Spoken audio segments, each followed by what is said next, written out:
Welcome back to Distorted Opinions. I'm Kayla, and normally I'm joined by Matt and Ted, but Matt couldn't make it for this show, So so it's I'm just joined by Ted. Ted. That's right. It's me and Ted. This is it for today. But we have a great show planned for you, and I don't know about you, but I've got a lot of favorite songs that, as it turns out, are actually covers. So we thought today we would talk about some of our favorite cover songs during this episode. I know I've got a decent list, but I've cut it back a little bit. I know, Ted, you've got about 5 or 6 songs that you've picked out. Well, it's like there's so many, and Yeah. how many? I mean, everyone at some point winds up covering another famous artist's song or lesser known to make it more notable. Right. So I definitely had. There's too many to count. Like a lot of topics on this show, definitely too many to narrow down into a single episode. So Sure. we'll definitely just cover some highlights. Sure. Yeah, we'll probably revisit this topic at some point. So we will get right into it, and Matt may or may not pop into this at some point. We're not really sure. If he doesn't, then when we get to the song of the week, Ted's got some notes from Matt on his song of the week, so we'll cover his pick still. But we'll just be going over our songs that we picked out for this particular topic. So mine are not in any particular order here, but I'm gonna just get this right out of the way at the beginning because if you've been following this show for a while, you can probably see it coming from a mile away. My first, I guess, I just picked the whole album because the whole album is covers. So my first pick, I guess, is going to be the 1998 release of Garage Inc. by Metallica. Shocker. This album. Yeah, well, I mean, if that lead up wasn't enough the first time thing for we people sat to down, I figure said, out, "How many Metallica songs are you picking for this show?" just the whole album. Yeah, it's the whole thing. I was like, just the album. Let's not even pick out particular songs because the whole album is covers. My camera's even freaking out about it. Yeah, so yes, I picked the whole album. This album was number 2 on the U.S. Billboard 200 for 1998. Like I said, the whole album is covers, including some that were on the 598 EP, Garage Days Revisited, and they had various B-sides that were released on other albums as well. They were all cover songs by bands that influenced Metallica over the years, and many of those were British heavy metal bands. Some of them were hardcore punk bands. And most notably, if you've heard Metallica on the radio and not really listened to this album or any of their other albums, you're probably mostly familiar with Whiskey in the Jar, which was originally done by Thin Lizzy in 1972. Also better known as Whiskey in the Jarro. That's right. Yes. It's the only way I hear it. I think, well, you're probably not alone in that either. I would think that a lot of people probably think the title of it is Whiskey in the Jarro because that's what he says over and over. It's not whiskey in the jar.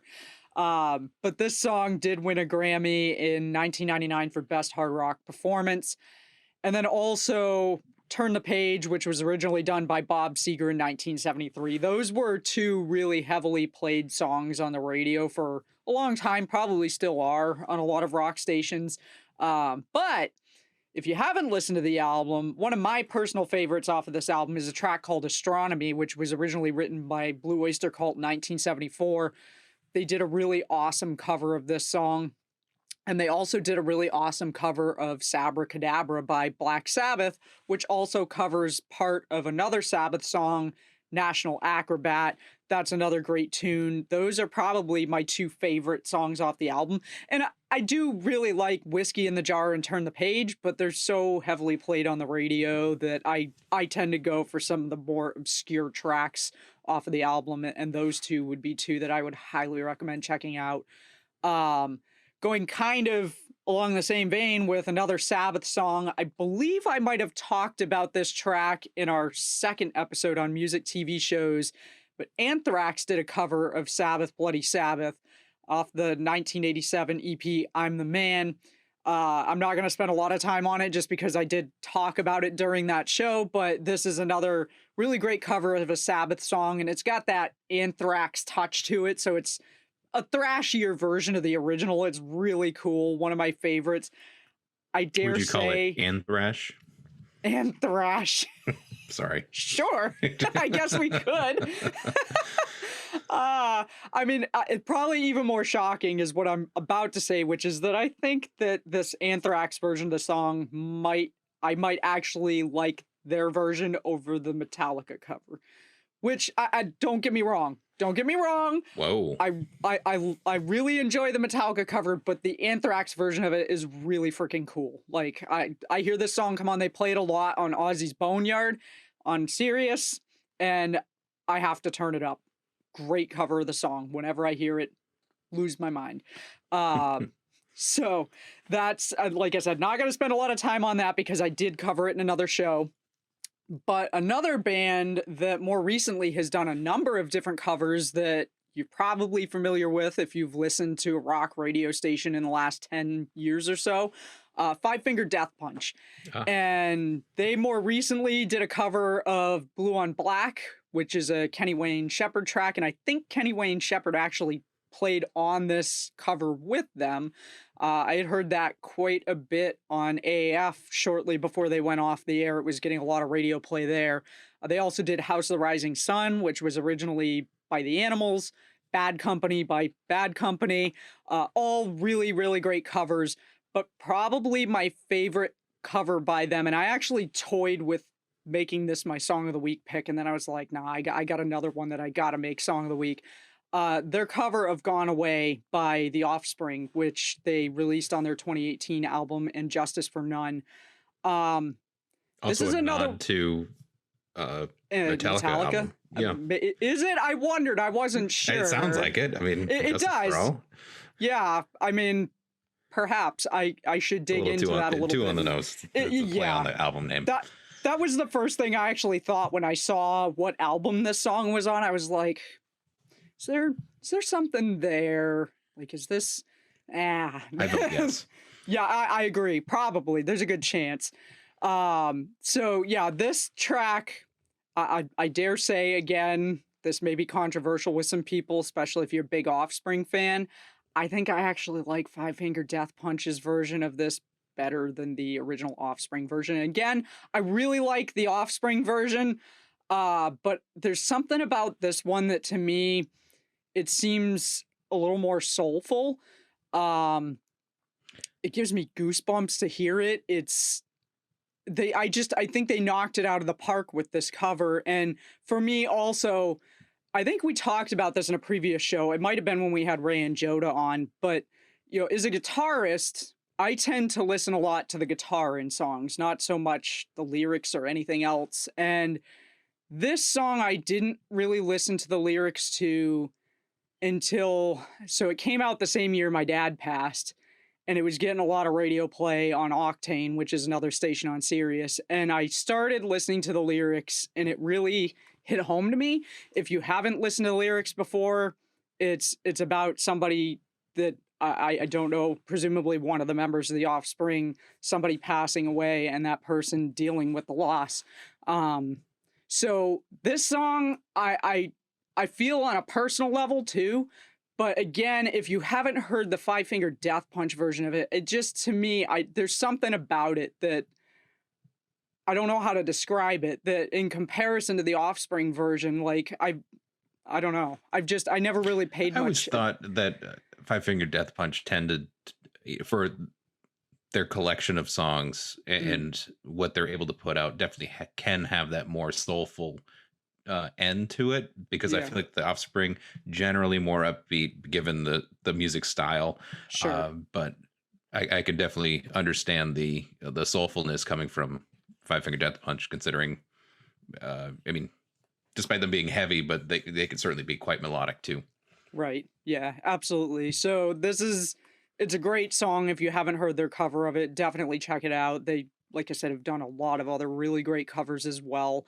I also had on my list Seether's cover of Careless Whisper, which came out in 2007 off their album Finding Beauty in Negative Spaces. This was originally done by George Michael in 1984 off of his titled track. It's the title track of the album Careless Whisper.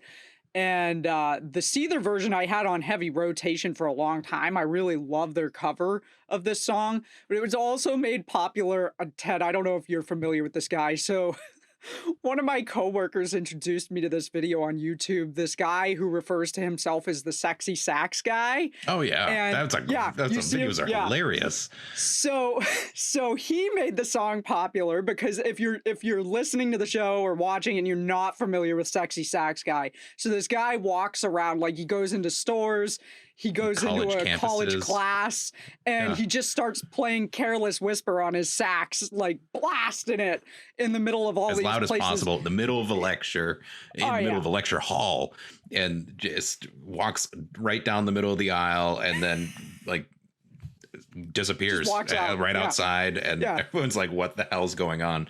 Yeah. It's super funny. And so Marcus, who we had on the show, he was our first guest.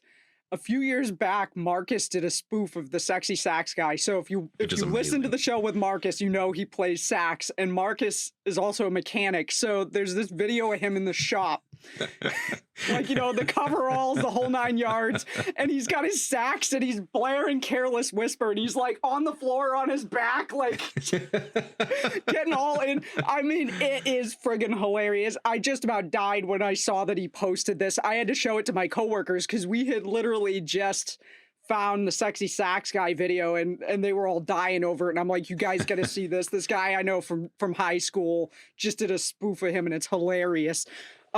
So so, you know, Sexy Sax Guy also made Careless Whisper popular. If you're not familiar with the George Michael version, the Seether version is much heavier than the Sexy Sax Guy version. I would have been. And also, Duh. I mean, if surprise. And then Postmodern Jukebox also did a 1930s jazz style cover of Careless Whisper in 2014 as well, which is pretty cool. I found that on YouTube last night when I was putting my notes together for this show. So the last song on my list, and I may have mentioned this one as well, so I'm not going to spend a lot of time on it. I think I might have talked about it in the grunge episode when we had Paul on, is Chris Cornell's cover of Nothing Compares to You by Sinead O'Connor. And this cover was done as part of, I believe, a Sirius XM live session, and it still gets some play occasionally on Lithium, which is the grunge station on there. And again, it's just one of those covers. Chris Cornell's another one of those guys that I feel had a really soulful voice and a style to his singing, and this is another one of those songs that when I hear his version of it, it just hits me in the feels. But I'm also always surprised when I tell one of my friends or somebody who I'm talking to about music about this song and they haven't heard it, because I just assume that everybody's heard this because it's such a great cover of the song. But if you haven't heard it, I know it's on Spotify, and I also think the video of him performing it might be on YouTube or probably over on Sirius's website or something. But it's a really, really great cover. And as somebody who for a long time as a kid really loved the Sinead O'Connor version of the song, like that's just Chris's cover of it just takes it to a whole new level. So that is the last song on my list, and I know we're kind of like blowing through this, I but know this is going to be a short episode at the rate we're flying through this right now. Unless Matt pops in here with whatever his picks are, which would be hilarious if he's got like the same picks as the two of us and he comes in here at the end of it. Well, I hope not. I doubt it. I doubt At it. this No point, one... we'd have to cut him off and be like, nope, we're not talking. We already covered that one. Hope you got a longer list. Yeah. I mean, knowing some of the stuff he picks, we're talking about a guy who goes on to Ray's stream and picks video game. Like, the other night he was on there, and what did he pick? It was like the Donkey Kong soundtrack or something for Ray to play on drums. So, I mean, that's the kind of stuff we're typically talking about with Matt. I suspect he's not going to pick. Well, and there's no shortage of covers. So, oh, no doubt. So, because what I have lined up is nothing to what you've mentioned. My first one was originally written, rather copyrighted as well, by Billy Roberts in 1962, but it was never released. The song being Hey Joe. So Tim Rose was a folk artist who made his own version of that and released a slow arrangement of it in 1966, uh, which was also put on his debut album in 1967. But it is told, or it is said, that this was the version that Hendrix saw in person in New York City, and it inspired him to add it to his set list in 1966. And they wound up recording that, obviously, because it's a super popular Yeah. version of Hey Joe. But it certainly has had numerous iterations, and especially during the late 60s, it looked like there were at least 3 or 4 other artists doing these covers besides Hendrix. But Hmm. Hendrix obviously put this one on the map too. So Right. um, Hey Joe definitely stands out as obviously super popular, but definitely a cover of an earlier version. Mm. Same thing goes for Love Roller Coaster, Oh yeah. the 1975 Ohio Players song had Hmm.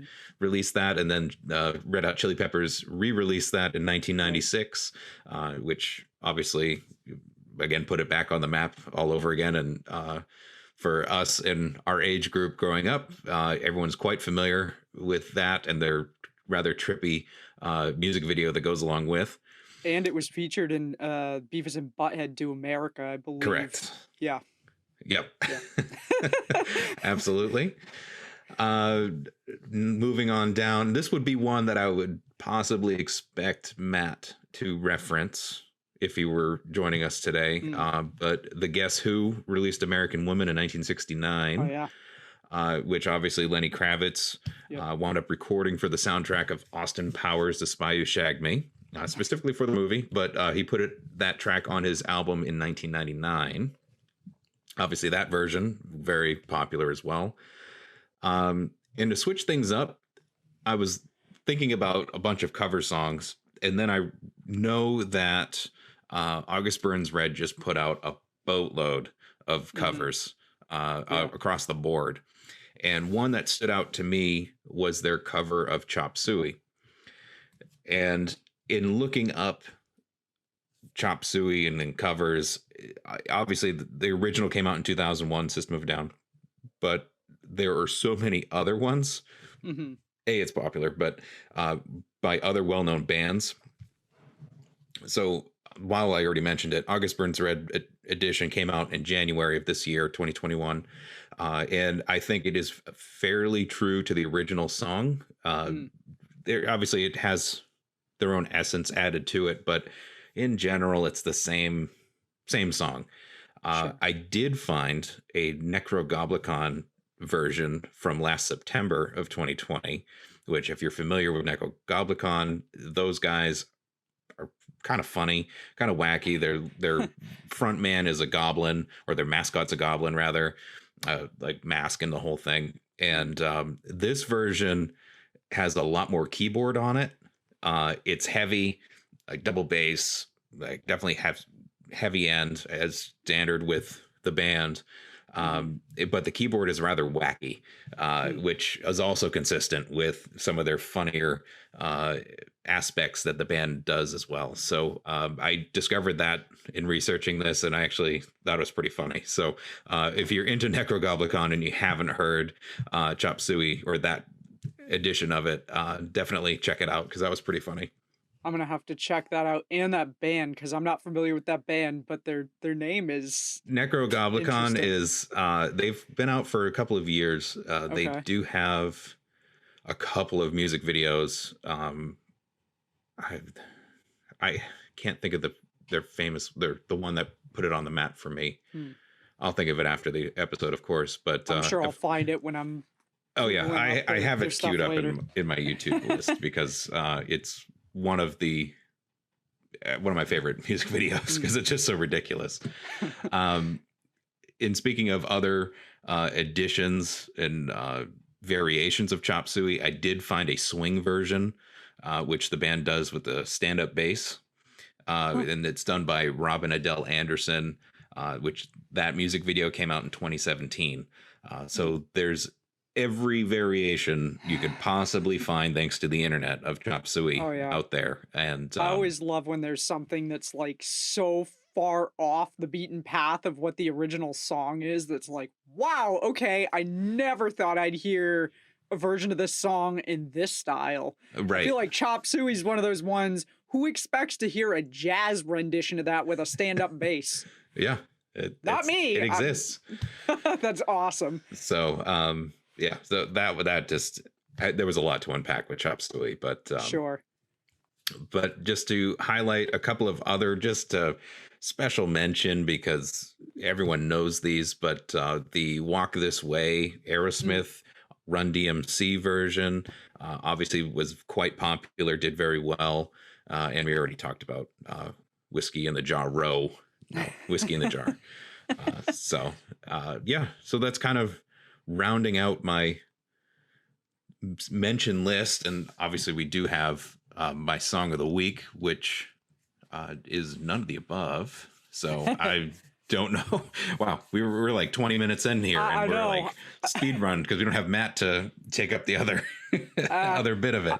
I mean, I could have, like I said, I could have gone on a lot longer, especially if I'd known it was just going to be the two of us, because I had to cut things out of my list that I would have put in just because I was like, man, I'm going to eat up 25, 30 minutes of the show just by myself with the songs that I have on here. I mean, my lists, I was telling Ted before the show started, I've got a playlist on Spotify of rock covers, and there's 99 songs on the playlist. So I could be here for a while, just, and that doesn't even include, like, I'm sure I've got other ones that aren't part of that playlist that I could add. Uh, but yeah, I kept it somewhat brief. But if we really want to extend the show a bit, I'm sure I could pull out that playlist and start picking off more songs So and talking about them. while you were just mentioning, I went over to my YouTube real quick, and the Necro Goblicon song that introduced me to the band was Hmm. called "No One Survives." Okay, The I'm gonna music have to video I check that think is out. rather funny because it's the goblin mascot Hmm. person uh, just doing a 9 to 5 job and just getting high As and the like just Goblin. has run of day to day issues, and then has a crush at with a coworker, and then he gets snubbed by another coworker, and Oh, geez. mayhem ensues at the end. Oh my So God. I'm gonna have to it check it out. yeah, no, it's fantastic. Maybe we'll have to post it on social media when the show airs, because It is it it's sounds like good. it's pretty hilarious. One thing I can add, because this is kind of an obvious, like, I feel like especially people from our era would know this one, and I left it out because I figured it was kind of obvious, and I wasn't sure if you or Matt were gonna pick it, but Blue Monday by Orgy. Oh yeah. That You was mentioned this like we when we were talked a few initially weeks talking ago about about it, I this. was Yeah. like, I'm not even gonna bring it up. Yeah, I know. Well, we got a little bit of time here, so I figured Yeah, I'd mention it, but I don't really think we need to spend a lot of time on it because I think everybody, well, maybe not everybody, maybe if we have anybody who's, a because that younger came out listener. 1998, I believe. Oh my God. On 98. I think it was 98. Oh Was God. that I no, album? I'm not doubting it. I I feel own so the freaking album. old. I believe I that do was too 1998.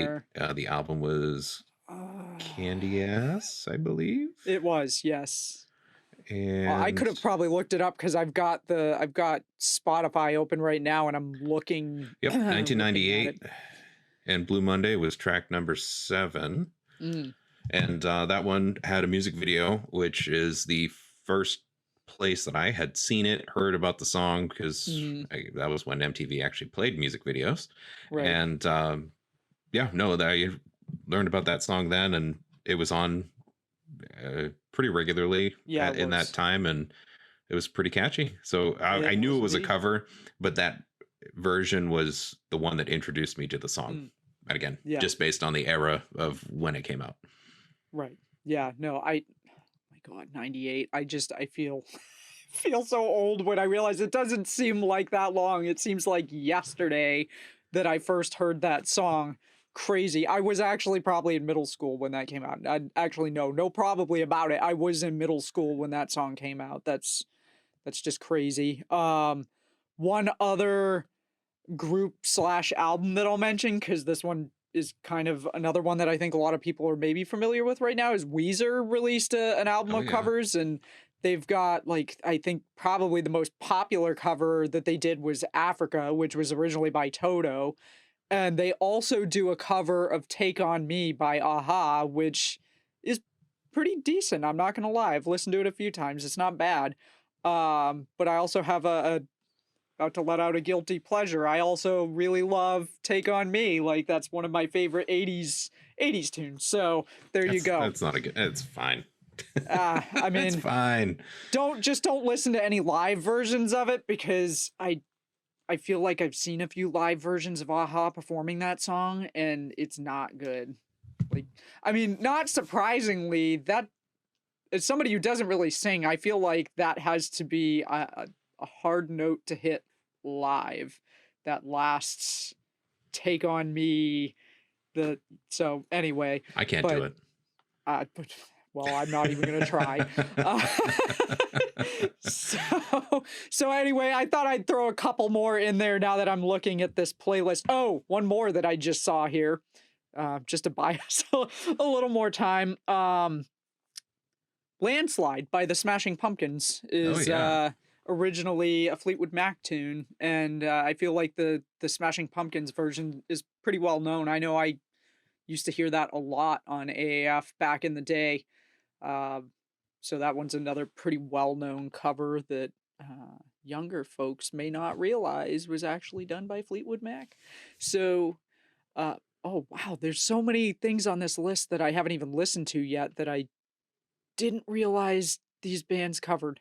Crazy, crazy stuff. Oh, we're gonna have to revisit this topic at some point. That's all I'm Yeah, saying. and I'm curious to know what Matt would also include uh, if he were here with us today. Because Yeah, because he didn't tell us that. He just told us what his song of the week pick is. correct. And I don't know, so maybe that's a good way to transition. I don't know if we want to do his song of the week pick Sure. first. All Yeah. right, so Ted's got a So text. he literally sent a text, and I'm gonna paraphrase. So the song of the week that he picked is from an artist called Mallory Knox, and he does a cover of Coldplay's Yellow. And when listening to the song, it's got a rougher edge on the classic tune.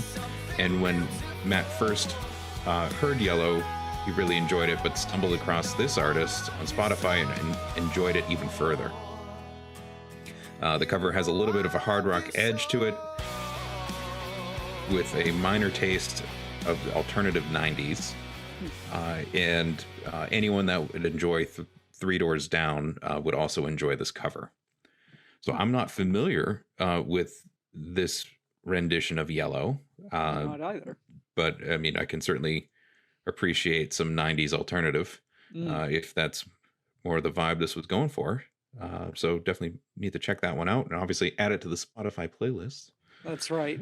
So I'll be hearing it a everyone lot. can figure this out. We're all learning this at the same time. That's right. Awesome. And with that, I will move over to my song pick. Sure. I picked Metallica, and it's not any of the ones you mentioned. Okay. Um, I'm curious. so funny story. Please tell me about it's this. not So What.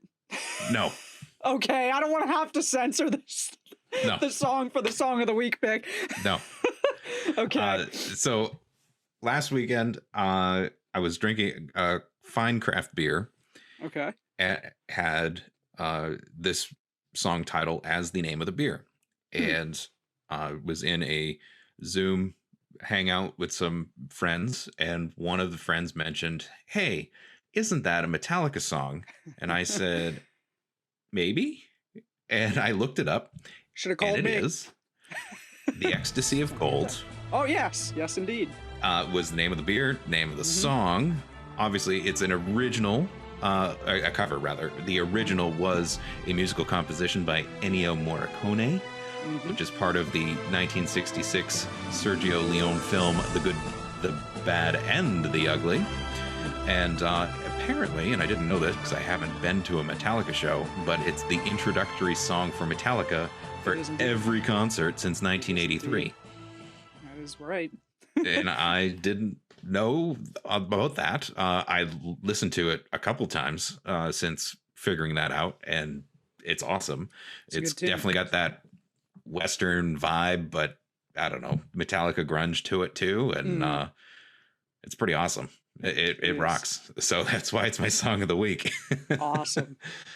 Yeah, I'm always I'm always surprised at the songs people don't know, but then I have to remember like not everybody is quite at the level I'm at with the obsession Yeah, on no, Metallica. we're not Kayla fangirl level Metallica. Yeah, Just, as there's like Metallica things behind you revisiting everywhere. all the different like I got, my this is the special edition one glass, and then there's the special edition load glass, which was this the 25th or the, oh dear God, please tell me it wasn't the 30th anniversary. I hope not. But anyway, yeah, no, I've got those, and I actually meant to put out. I have the 598 EP, and I meant to put it behind me because I knew I was going to mention it in this show, and I forgot, and it's over with the rest of my records over there. So, Yeah, oh there you well. go. But yes, I do have plenty of Metallica stuff within arm's reach of where I'm sitting to do this show. So yeah. Yeah. I figured you would know exactly what I was talking about. I wasn't concerned. I did indeed. As soon as you said what it was, I was like, oh yeah. And I totally forgot that that was a cover. But yes, yes indeed. Awesome Well, pick. and you've also seen him in concert, so you've seen I this have. live. So I And I've haven't. got many a DVD of concerts as well. And they all, like you said, they all open that way. It's that song, and then the band comes running out, and then they come into whatever the first song is on the set list for the night. So it is, yeah, it is indeed, I guess, kind of their opener for all of their shows. So good pick. Yeah. My pick is in a totally different direction. So real quick before I go into my pick, just the weekly reminder that we have in case you haven't figured it out by now, a Spotify playlist that we put all of our Song of the Week picks into. We put the link in the description of every episode. So if you want to check out this week's picks in their entirety or go back and check out any of our previous picks, you can just click that link and it'll take you to the playlist. It's a really eclectic playlist because Especially at this point, we've been doing this show for quite a while, and yeah, it's topical every week, and oh yeah, it's all over the map. Maybe some Christmas tunes in there. Christmas tunes, Lamb of God's Halloween. in there. Obviously, we got Metallica, and the Nutcracker wound up in there, and like literally all over the map. So, oh yeah, yeah, definitely. So yeah, check it out. We'll have this week's picks in there as well. But with that, my pick is a group called The Bird and the Bee. And the track that they covered is Man-Eater, which was originally done by Hall & Oates, and it's off of the 2010 album Interpreting the Masters Volume 1, a tribute to Daryl Hall and John Oates. These guys are a duo consisting of vocalist Inara George and multi-instrumentalist Greg Kirsten. They've been making music together since about 2006, but I only recently discovered them in probably the last 6 or 7 years, and to be totally honest, I don't even remember how I discovered them. They might have come up, like I might have had a Hall & Oates song playing or something on playlist, and then it went into one of their covers or something. But this whole album is just covers of Hall & Oates songs, and they have a lot of the original Hall & Oates feel, but with an 80s synth pop vibe. So yeah, it's really an interesting sound. And so I had a hard time picking which song off this album I was going to pick. I knew I was probably going to pick a song from this album. I just didn't know which one. But they do a lot of other really great classics with, like Sarah Smile, Private Eyes. I think there's like 10 or 12 songs on the album. They're all Hall & Oates classics. So if you're familiar with Hall & Oates, you're going to know the songs that are on there, but they got a really cool twist to them.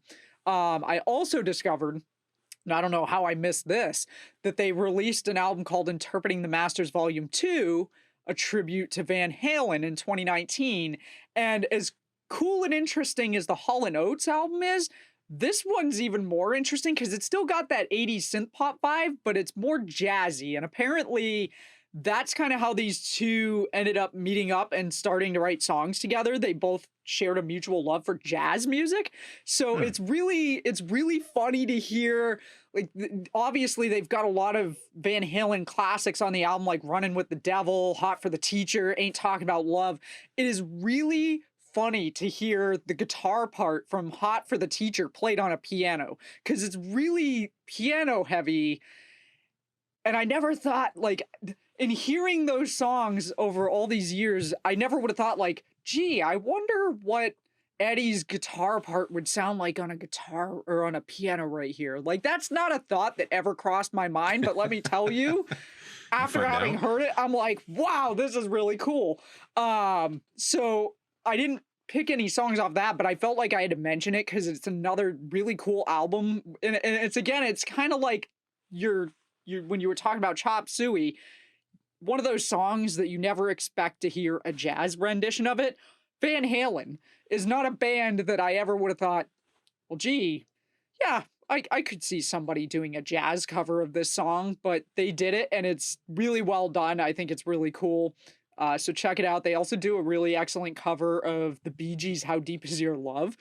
So I mean, they don't just do covers; they have original stuff too. But their covers are really awesome. So my pick, narrowing it down out of all the possible choices from them, was Maneater off of Interpreting the Masters Volume 1, a tribute to Daryl Hall and John Oates. And again, by the Bird and the Bee.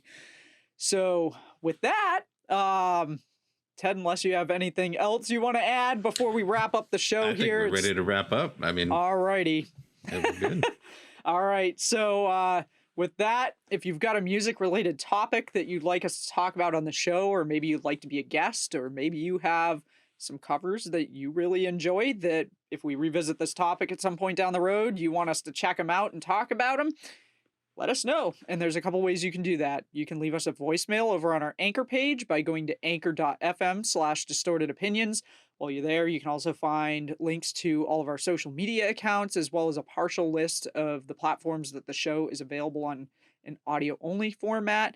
It's only a partial list, but we're on pretty much any platform I can think of and then some. So Ask if you don't, Alexa. Alexa will play it.